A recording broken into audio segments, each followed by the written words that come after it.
Hi, I'm Josh from Crunch Media, and welcome to another episode of Talent Talks, the podcast where we hero professionals within the talent attraction and recruitment marketing space. And a big welcome to Daniel Pontes, Global Talent Acquisition Specialist at Funcom. Daniel, thanks for joining me. Daniel, what's best to do? Daniel, either or for me. Okay, fine, not a problem. Well, Dan, thank you so much for joining me. Thanks for giving up your time today. Really happy to be speaking to you, and really interesting to hear a slightly different take from an industry that you probably don't hear a huge amount from talent attraction space, the gaming industry. So I guess just to kick us off, as we always do, can you just share a little bit of how, what your journey was to where you are today? How did you start off in industry? How did you end up at Funcom? Perfect. I guess, it's good to speak to you, Josh. Thanks for having me on the podcast.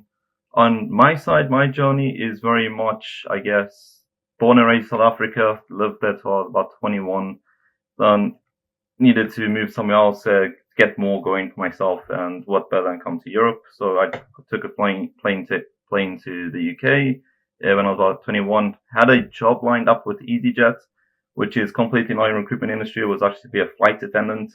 So my life would have been a lot. Could have been very, very different.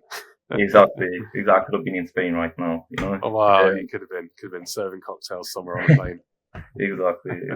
So I did that. I sort of booked a one-way ticket. I had the mindset of, regardless of what happens, I'm either going to make it in another country or not. So I booked a one-way ticket to make sure that I could sort of push myself to get there.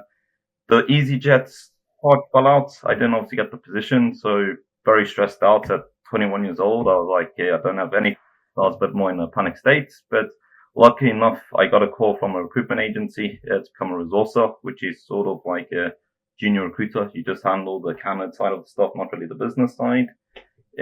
Got into that pretty cutthroat company, as in very KPI driven. You got to start treading water. The minute you start sinking, you're out. And obviously, I had the mindset of I got no one to fall back on, so I need to make sure I start swimming early. So I was there for quite a short time before I got promoted to an actual consultant, which was beneficial for me, more money. I started doing the business side of things to learn more about the recruitment industry as a whole and how you get things moving. I was in the software and development side of recruitment, so that's where my career has always been with technology, something I really liked. And then I guess flash forward a few more years from doing that, probably 3-4 years from doing that, I met a girl in Norway. We got on very well, started dating. Brexit meant Brexit, so it got to a point where one of us needed to do the relocation. It wasn't going to work out for her. Obviously, Brexit, she can do that, so I'd have to make the move. But I would never just do something that I can't calculate the risk of. I knew there was risk in that. I wasn't ready to get married. So I looked at the point of what would I want to do and what would I enjoy doing. And I really loved the recruitment side of things. I was really good at it, but I'm a very passionate gamer. I've been gaming since I was like 8 years old. So I came across Funcom, and they didn't have a recruitment position, but they had a junior QA, like a junior game tester. My head was like, game tester, you just play on a PS5 and test the game out and you get paid to do that. So I was like, I'm just going to apply anyway. Then I found out you need other skills like using Jira, Confluence, things like that. I was like, that's not going to work out. I didn't get that position. But I've got a sort of knack for, if I want something, I'll go ahead and get it. So I sort of went to Laura, who was the HR VP at the time. She was the one that sent me the rejection email to say, sorry, you didn't make it.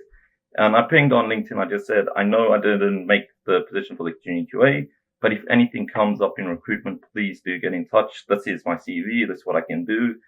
This is the reason as to why I'm looking at Norway. So I told her my background as well, so she could see that I would be open to the relocation side of things like that.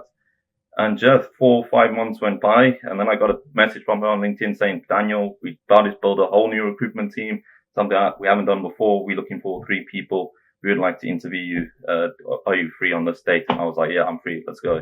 And I did like 3-4 interviews for that. And then, it got me into Funcom, which I'm happy at. Been here for just over 3 years now. So loving it at the moment.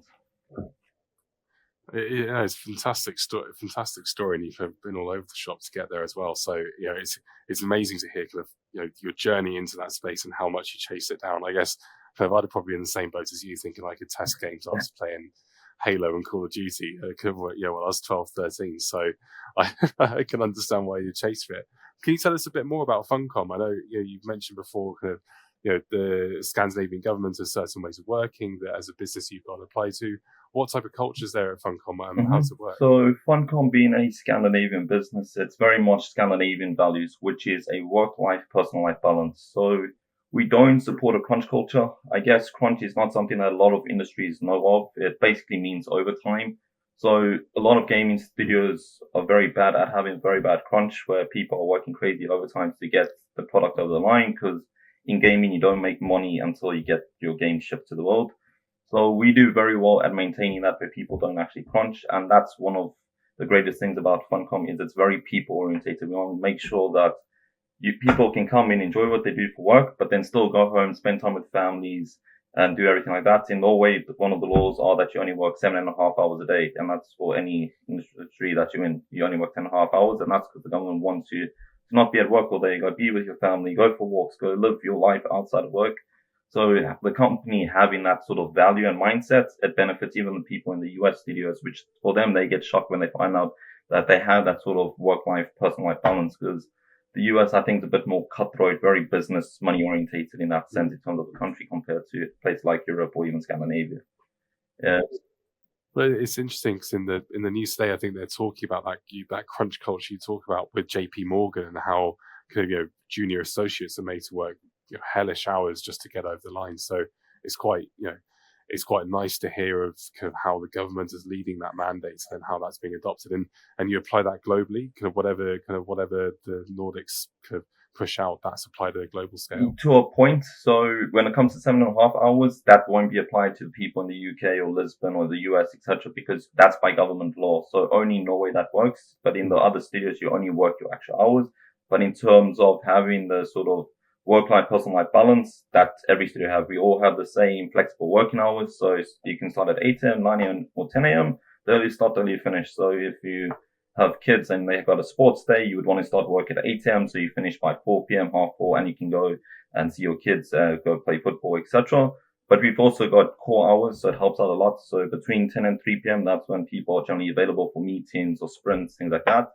Anything after 3 p.m., you can make up that time later on. So if you need to go to the doctor or go to the bank or go fetch your kids, you can go fetch your kids from school and then just work at home and finish the rest of your day off.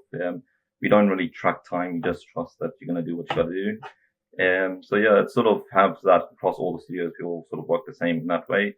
And that benefits the time zone differences. If everyone's core hours are between 10 a.m. to 3 p.m., it means when we do sprints, you'll be able to be in the meeting at 10 a.m. US time, which will be 3 p.m. Oslo time, Lisbon time would be 2 p.m. So no one works that extra overtime or things like that to just sit in a meeting for an hour. And how have you managed to balance that? So Funcom has grown from circa 200 people to almost 500 plus over the last 3 years.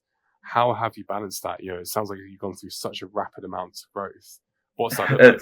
It was crazy at the start. So the team, when I got brought in with this recruitment team, it was me and 3 others, one being Diogo, and the other one that came in, Milita, she's now the HRBP for Oslo. She's sort of gone into that position. So it was quite crazy at the start, being about 200 people, and then the recruitment was a big push. Obviously, the growth was very focused on doing as a project. It's a very big game, and we needed sort of the power to get things moving. So people hated recruitment at the start, because I would have people doing like 3 or 4 interviews a week, and they can't even work on the game, and they're like, Daniel, just putting me in interviews. But we needed to grow the team. So it got very manic at the start, but because the company's values were so strong, and everyone that's been part of the company gets to hold those values and push those values, it's sort of when people join in, they get sort of amazed, I guess. No one comes in like, oh, this is crazy, like this is happening. I've had a lot of people, when I've hired for the US studio for North Carolina, a lot of them get shocked when they actually see what I say during my interview with them. It's actually happening in the studio, where they get that work-life, personal-life balance. It's one of the big pushes. So as long as everything I say is held within the company, from the heads of studios, managing the studio, to make sure those are being pushed, it makes my job easier, because then people get to visually see it themselves and they stay, and people sell the business to other people. If I've hired quite a few people that when someone else interviews with me, they're like, I know this person that's spoken highly about Funcom. Even people that have left the business still speak about the business, because I've interviewed people and said, oh, so-and-so used to work at Funcom and they always spoke highly about it. They even recommended this position to me. So I sort of can see that even over the 3 years of us doing this growth, people still talk a lot, but we've also maintained. You don't just get to 500 plus people in 3 years by losing people. We sort of kept people and brought people in, which has been really good.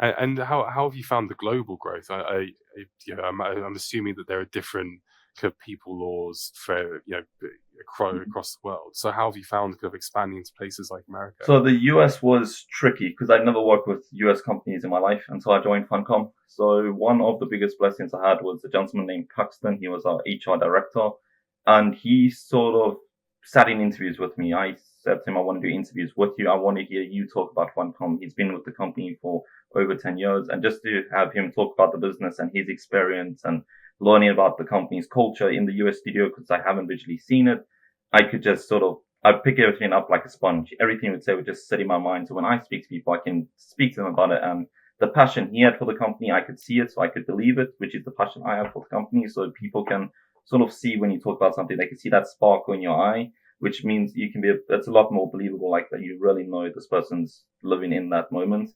So I just sat in probably about 10 interviews with him, and he just opened my eyes up with the US studios, and he basically said anything I need help with, I need to ask him. In US, there's certain laws you need to be careful. Certain states have different laws, so there's certain things you can ask, things you can't ask. So over the time, I slowly learned the laws as well. Now it's like easier for me, I guess, in that sense. But because you're looking at what, like a 24-hour notice period, aren't you? You can in the US, you can just let people go. Yeah, that's quick. I learned like when you watch like shows in America and it's like, oh, you fired, and you see someone packing up their box and leaving the same day. I thought that was just in movies, but in America, that's the truth. You could literally pack your bag up and leave that day. Both employee and employer can do the same thing. Mm-hmm. It's sort of, I would speak to people. I'd say, oh, what's your notice period? Because that's a natural thing for me. So I was working with people in Europe. And they'd say, oh, I can leave tomorrow. I was like, what? I was like taken back. I was like, that's crazy. And it's like, oh yeah, 2 weeks. I'll be nice to them. I'll give them 2 weeks. I was like, that's crazy. So yeah. I'll be nice to them 2 weeks. Wow. And you can't ignore kind of what we've just been through. Did COVID enable a lot of this growth? What was that kind of the driver for it? Because people went back to houses and they were staying online, just playing games. Did that create the growth for you? Not particularly for us. Our growth was project growth. So our growth was more focused on doing, because it's a big project, we needed more people to work on projects, especially because of the time frame we wanted to ship the game out to the world and get it done. If you had about 197 people working on Dune Awakening, which is a new game, plus Conan Exiles, we had DLCs that we've been doing, and then other parts of the 197 were people in operations, like HR, operations managers, head of studios. So the people working on the game wasn't that big. We needed more power into the game, so that sort of pushed our growth itself. But COVID did have a play, I guess, with helping find people, because some people were looking to get into something new. Some people were sort of getting to a point where they don't want to always work at one company. They're looking for something else, because when you're sort of at home all day and you get some time to reflect, is this what I want? Do I sort of crunch too much? Do I this? So that sort of helped a bit with parts, but our growth was just, I guess, purely focused on doing project based. And how do you attract talent in that space? Because I'm assuming that you're under NDAs where you can't talk about the projects that you're working on at the point of recruitment. So how do you bring people in? You talked a little bit about your HRD, supporting you in those roles in the interview process before. Is it predominantly that word of mouth, building that culture within the industry? Yes, majority of the time. Funcom was pretty small. We're quite a big, medium-sized business now, and we've been around for a long time, so people do know of us. But to know a lot about the culture, people knew more about the games Funcom made rather than the culture. And now having this sort of mass hiring we've been doing, people see the culture, what we put on the job description. They meet me or meet someone else part of the team, and they do these interviews, and they get to hear things from word of mouth. And even if you don't get hired for the position, what we would say will still come to you and be like, actually, that's a good company, I would want to work with them. And if you know someone that's a 3D artist, but you interviewed for a gameplay programmer position, you'll probably say to 3D artists, oh, they're looking for 3D artists. I spoke to so and so, you should actually send your CV over. So most of the time these days, it's mainly word of mouth that gives you the biggest promotional marketing as a company, rather than what people can see, because people don't always go looking through whole job descriptions or about us as a company, things like that. Yeah. In terms of, I guess, the NDA side of things with the games, yes, at the start of the recruitment process for Dune, very difficult because a lot of it was on the NDA. I couldn't say much about the game at all. So I'm trying to attract people to join us and, okay, cool, what am I going to work on? You're going to work on Dune. That's what you're going to work on. But what am I going to do? And I can't actually say what we're actually doing with the game. And I had it a bit difficult, but I think Diogo, who was my other colleague, he mainly did the design and art positions. Now you got to speak to an artist about what they're going to be doing on Dune, but you can't even tell them what they're going to be doing on Dune. I was like, that must have been a lot more difficult than what I had. So yeah, it's very, very difficult. We could only sell the culture. And I think the culture we could sell sort of helps get people to join us because a lot of people, I guess, are tired of crunching. They're over being all that. They want to see their family, spend time with their children, or not even just work all the time. They want to do stuff that they love, and the culture sold the business for me in that sense. If you do an interview with me, on your final interview, you meet the head of studio and you ask the head of studio the same questions you've asked me. They'll probably correspond with each other about the culture, and it will sort of put at ease your mind saying, okay, cool, this is the right step for me, things like that. And as time went on and we started putting out trailers about Dune, that sort of helped things even more. So now people could see what we were working on. They could see some trailers and I could speak more about it. I could speak about the server technology. I could only tell them at the start was we built in the game using Unreal Engine 5 and C++. That's it, which was crazy. Well, what a description! But it must be amazing to be working in an industry in a role that you are so passionate about. I'm sure there are people that would generally bite your hand off who have kind of grown up as gamers, and not many of us get to say, "Oh, look, the thing that I did when I was young that I absolutely loved, I've now created a career." Yeah, it's crazy. Like I literally been seeing Dune from the early days to where it is now, and I reminisce sometimes when I play the game.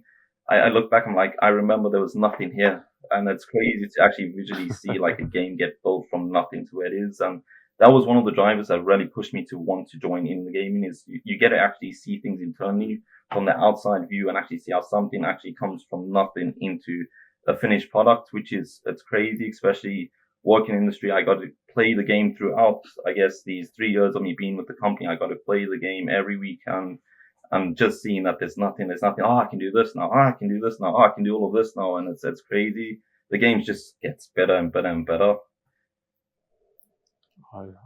Personally, I'm jealous, and we could completely sidetrack if it's to compare gaming interests. But if you were to look on talent attraction and best practice, obviously you've had to overcome a number of challenges, significant growth happening within the industry, within the business you're at. What is your personal view on talent attraction and best practices in today's market? It's employer branding is probably the best thing when it comes to talent attraction because yes, you can attract people in the gaming industry on your project, on company history. If you look at Rockstar, if they have to hire someone, they could probably attract people quite easily because of the history of the games they make. But if they have a bad branding towards, let's say, a crunch culture, for example, and you're not someone that wants crunch, you're not really, as much as you might like the game, you don't want the culture. So employer branding is the best thing because you can show your culture side of things, not just the project you worked on. You can talk about culture and your employer branding can go on to people that work with the company because your biggest employer branding isn't what you just put on LinkedIn. It's word of mouth because it's easier for me to believe someone that speaks to me, whether I'm at a bar or whether I'm at a friend's house and they work at a company. And I say, oh, by the way, my company does this. You brag to me about your company. You brag to me. I'm going to say, okay, cool. This company does all that. That's crazy. That's quite cool. If there was something that opened up that I would like, I would want to apply there because so-and-so said that to me, said what they love about their company. And that's the best employer branding a company can do is word of mouth. But you can only get that if what you actually have as a culture is actually there. It's not something I can just come to you and say, oh yeah, we do all of this, this and this. And then you join the company and it's not all of that, and that. You can end up leaving the company anyway. And you'll go to other people say, oh, they say all of this, but that's not true. This is what it's actually like. And that just tarnished the rest of the brand. So it's all people sell people, I guess. So your employer brand is almost is the culture you create, but then that word of mouth, that repeatable piece, people are bought into Funcom from the off, so that they're selling it to our friends, they're selling it to you're not having to advertise it. Is that right? You're not having to advertise it. The people are there just to the people spread the good news from who they speak I've had a lot of people that they may not be physically referred by someone that's worked at Funcom, but when I speak to them, I'll say, "Oh, what made you decide to apply to Funcom?" I get a lot of things. Oh, so and so's worked here before, and they recommend a position for me. I've interviewed here before. I didn't get a position, but I really liked what was said during the interviews, and that's a lot of it where it comes from. So in my eyes, I say I'm like the company's done very well at the employer branding side. It's sort of at a point where recruitment has a big part of it because we sort of the sort of not the face of the company, but we're the first point of contact when it comes to interviewing candidates. And at the start, it got very busy with recruitment, and I was probably doing like 5-6 interviews a day. Like I was working 8 a.m. to like 5 p.m. sometimes a bit later for the US studio, but I love what I do, so I don't mind it. Because I was building the team. But it got to a point where we sort of all those interviews that took place, even if people didn't get hired during these 3 years, what was said to them by me in the interview or by Diogo or by Milita, that sort of stuck with them and they ended up applying because we've got an ATS. I can see people that have applied 4 times or 3 times, and I can see a lot of times it's like someone that's applied before but didn't get it. So that's the best thing is that what people heard from, even not even meeting the rest of the team, just meeting myself, for example, but we went forward with other candidates. They're at least applying back because what was said they actually liked, which is good because you'll eventually get in the position you want. It's just the right time for everyone to get there. And that's all just word of mouth. That's just me speaking to you and saying everything I'd say about the company and telling you what Funcom's about. I don't like to think I'm selling the company. I like to think I'm talking about the company as if I'm reading you a story, a bedtime story, and this is what your sort of dream will look like. And I'm reading that story to you. I love it. But what do you see as the major challenges facing the market at the moment? I imagine the gaming industry is heavily competitive with everyone fighting for the same people in the same sorts of space. Is that right? What are the challenges that you're facing on a day-to-day basis? So it's a bit different. The gaming industry, everyone wants good people, but I'm sure a lot of people see a lot of layoffs happening at the same time. And that's due to, like you said, was our growth due to COVID or was it due to a project or what exactly? And COVID growth did bad things for the industry. COVID itself was very good because if you're in the UK and you got furloughed, you're at home playing Warzone with friends and you're investing money in the game and you're loving life. And those gaming companies like Activision were making money off you basically because you're at home. But then life got better and got to a point where everyone went back to work. So you stopped playing games as much as you used to. But during that year and a half to 2 years, companies forecasted a lot more money coming in, which got them to get to the point, okay, cool, we need to get bigger teams. We're going to work on bigger projects.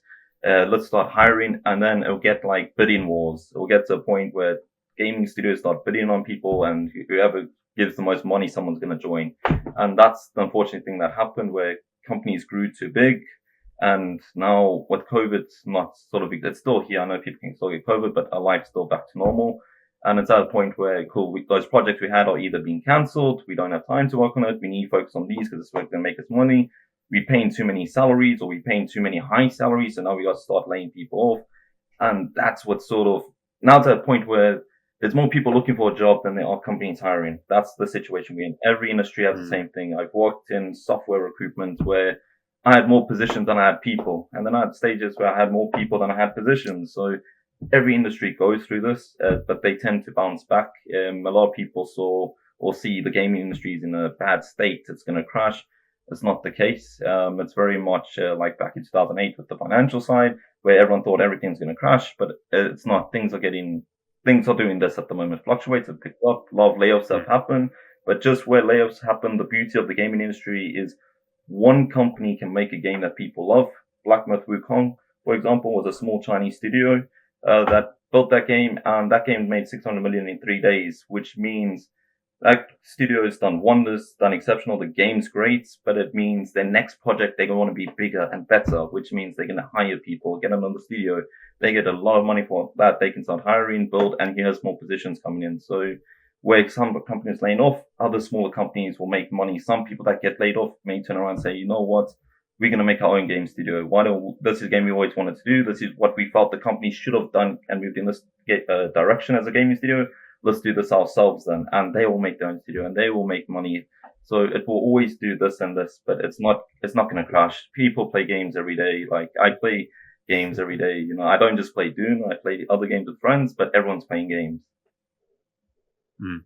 And you said before, even when redundancies are made in the industry, there's you found like ethical ways of doing it where you look after the employee in the process. Can you expand on that a little bit? I think you said, was it Rockstar? They had a really strong redundancy package where they just looked after people It through was the Riot process. Games, so I guess Right, a company knows when they're going to lay people off. It's not something that comes as a surprise as a company. You don't just wake up the next day and say, you know what, we're laying off 100 people. It doesn't work like that. You could see when you're going to do it, why you need to do it.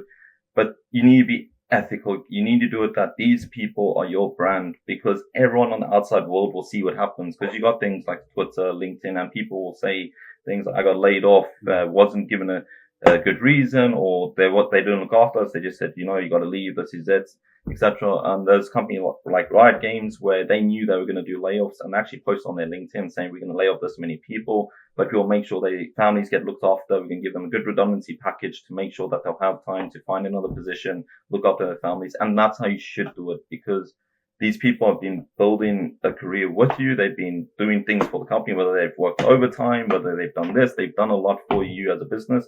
Look after them to that point where you got to become like a people's people. I know sometimes it's business, it's not personal, but they sort of help your business. So doing it in an ethical way, because when I talk about employer branding and how people spread news about your business, you don't want people saying, oh, by the way, I got laid off and the CEO or bought 15 cars, but they laid like 100 of us off, which is crazy to do. But that's how your word's going to be spread about you as a company. And if I'm looking for a job, I'm going to be like, okay, cool. This company's just laid off 100 people, or 4 years ago, they laid off 100 people.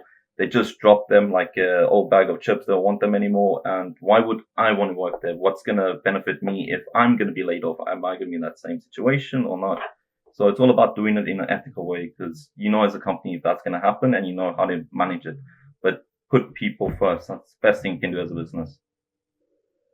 I think what's come through all the way through this conversation is also your passion for people, right? You seem to be very, very sold on kind of this concept of building that word of mouth, the strength of the relationship between the business and the person, how that that continuity and that legacy just lasts throughout, doesn't it? You're having, like you said, you're having those bar chats, treating them the right way, even when businesses hit hard times. You seem to have quite a personal connection to.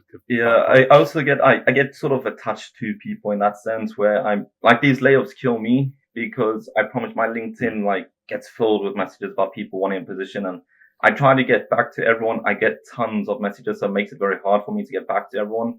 But it's sort of like I can't do anything, because I can't just make a position for someone. So for me, it's like, oh, I wish I could help you, but I can't. And that's why I would prefer if companies do it in ethical ways, because then I know at least these people can look after themselves or their families, and they're not in like a panic state. Because I was there when I moved to England. I didn't get the job at EasyJet. Okay, cool, I wasn't laid off, but I was in a state where I didn't have a position. I didn't have anything. I was stressed out, and I could just imagine how someone with a house and kids feel to be in that situation. So I'm a very people's person. So I'm all about, if people interview, I'll try to get back to them straight away. I'll do my best, like at the moment we're hiring a junior narrative designer, and I got like over 200 applications in 4 days. So you got to imagine how much I'm like looking at CVs, and me and the team, we working as fast as we can, but I would even send everyone an email to say, we will review your application, but I need to go through this first batch of candidates first. So I know there's some industries or studios that people wait 3-4 months to either get a reply or they don't get a reply at all. And I try my best not to become that sort of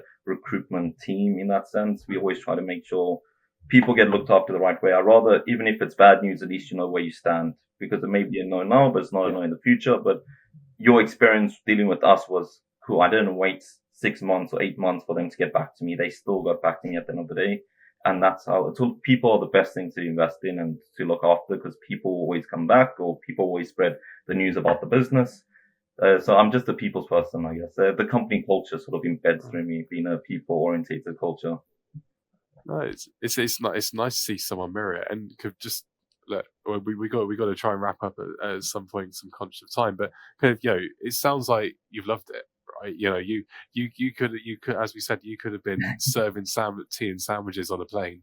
Instead, you're working with an industry you're incredibly passionate about, doing a role you clearly love for a business that you think. Yeah, I would got you do lucky. it again? with hindsight, would you do it again? I'll definitely do it again. I would go through the whole journey that I've just gone through to get to the company if I had to. You know, it's to do something that you're good at and something in the industry that you're passionate about. It doesn't feel like work to me. To be fair, it feels like that's why when we did that big recruitment push, and I had like 40 positions under me at one time. Within 8 months, I had to find 40 people, and sometimes I worked a bit later doing stuff for the US studio, but I didn't have the need to, I got to work late again. I got to do this because I enjoyed what I did. And the best thing for me was I'm building this team for a lead that is stressing because he's got no one in his team to help them do what they need to do.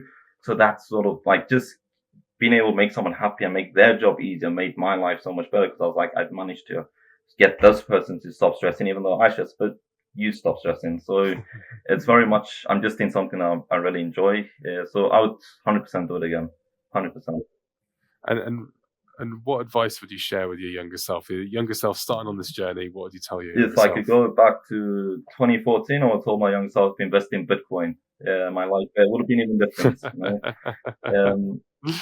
You can tell my former self. Yeah, exactly. But yeah, I would sort of push myself to actually do a degree in computer science because I do enjoy recruitment, but being able to work on a game myself would probably be even a lot better. I'll probably enjoy that on a higher scale. I get sort of a bigger dopamine level of doing that.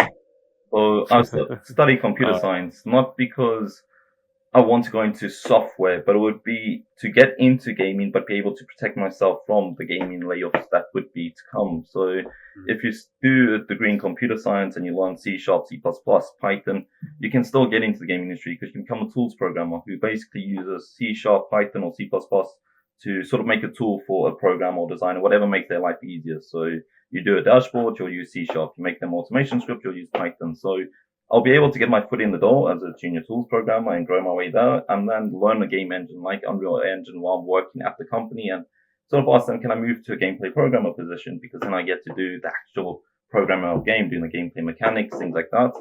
And that will get me into the role I want. But if I had to be laid off at that stage, at least I've got the software background that cool, I got laid off. I've been taken care of, but let me get a 6-month fixed term contract with the company or 12-month contract while the industry is in a difficult spot to get better for me to find something else.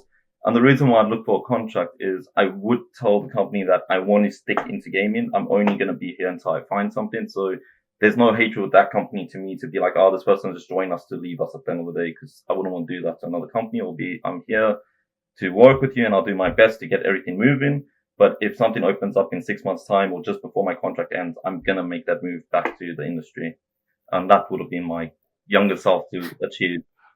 That is a very, very, very well thought out alternative plan. I just want to say it's been fantastic to speak to you. It's amazing to hear someone who's generally living in an industry that's so passionate about. It seems like you're in a magical place, being able to see these projects come to life, being able to bring talent into the business, something that you love and something that you've helped grow globally as well. So Dan, thank you so much for your time. To anyone listening, thank you so much for listening. You can hear us on all the available audio podcast channels, YouTube, Spotify, Apple Podcasts. Thank you once again. Thank you for listening to Talent Talks. Dan, thanks for joining me. Thanks for having me, Josh. Absolute pleasure. Thank you very much.